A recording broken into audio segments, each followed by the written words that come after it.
मी बटाट्याचा उपवासासाठी बनवणारे एक रेसिपी बनवणार आहे, तर तुम्ही बघू शकता मी कोणती रेसिपी बनवणार आहे। चला तर मग मी हे बटाटे आता असे छिलून घेतलेले आहेत। हे बघा, हे पाण्यात टाकून घ्यायचे। आता याला मी खिसून घेते।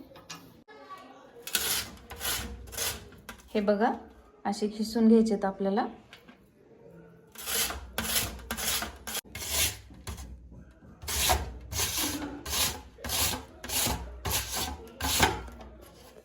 आपला आता बटाटा खिसून झालेला आहे, तर ते ह्याला आपण पाण्यातनं काढायचं आणि एका सुक्या कपड्यावर टाकून द्यायचं। हे पाणी असं सर्व पिळून घ्यायचं।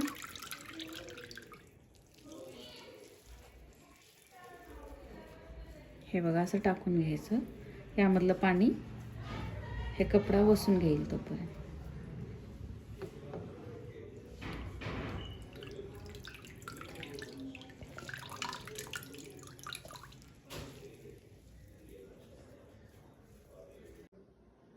हे बघा, असं सुकवून घ्यायचं सगळं आणि ह्याला मीठ लावून घ्यायचं।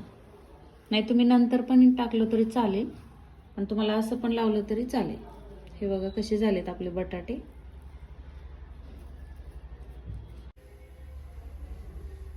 हे बघा, आता कढईमध्ये आपण असं तेल टाकून घ्यायचं।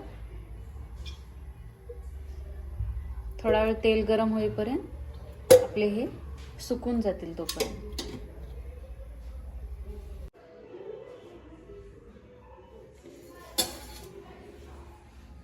तर हे बघा, आपलं तेल आता गरम झालेलं आहे।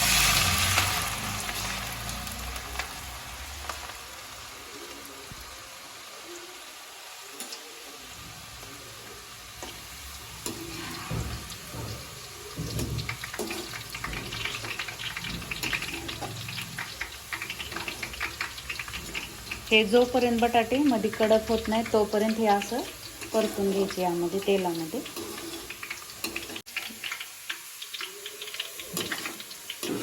हे बघा,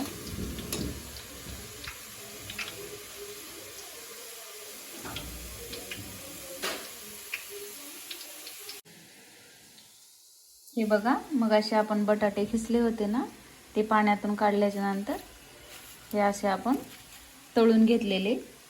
तर त्यामध्ये आपण आता शेंगदाणे पण तळून टाकूया। हे उपवासासाठी एकदम झटपट रेसिपी आहे, तुम्ही पण करून बघा। हे बघा, थोडेसे असे शेंगदाणे पण तळून घ्यायचे।